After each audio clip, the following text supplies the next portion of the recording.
C'est la phase finale du projet de réhabilitation du quartier Mistral. Après les démolitions de nombreux bâtiments, dont les barrettes Drac pour l'élargissement de l'A48 et la réhabilitation des trois tours en 2019, c'est le U qui est en pleine rénovation. Sont concernés les immeubles du 27 au 45 rue Albert Thomas. C'est avant tout un travail sur la thermique, avec l'objectif de baisser les charges des locataires et d'arriver à des bâtiments basse consommation, moins 20%, pour permettre un gain de consommation de chaleur de l'ordre de 40%.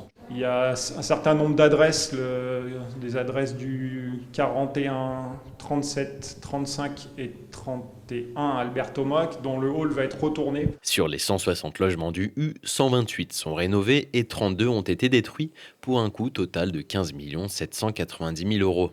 En plus de ces travaux, les habitants ont la possibilité de rénover l'intérieur de leur logement, sol, peinture ou baignoire. Les travaux sont à la carte pour ces bâtiments qui datent des années 60. À l'époque, ce quartier, c'était un quartier à l'extérieur de Grenoble, au bord du Drac, au milieu d'espaces verts, la cité jardin. Voilà. Et ensuite, donc, il y a eu toutes les étapes historiques de construction. Les HBM ont été démolis en 58. Aujourd'hui, on est dans une troisième étape de transformation complète de ce quartier. On ne démolit plus, on ne démolit que partiellement. On essaie de réhabiliter les appartements, réhabiliter les espaces publics.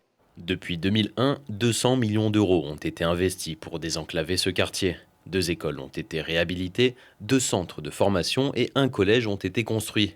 Mais malgré ces investissements, le quartier est toujours gangréné par le trafic de drogue. Donc c'est une amélioration qui ne résout pas tout. Ici, c'est une évidence. C'est le quartier le plus pauvre de l'Isère.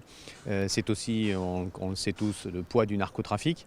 Mais améliorer la qualité de vie des habitants, les isoler notamment en été, c'est important. Et puis des conditions de vie, un environnement, on va dire, qui est propice à ces petites germes de vie associative qui sont là, cet engagement des habitants, cet engagement du service public qui est présent, cet engagement des acteurs culturels.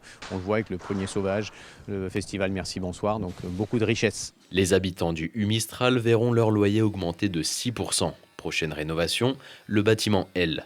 La fin de l'ensemble des travaux est prévue pour début 2027.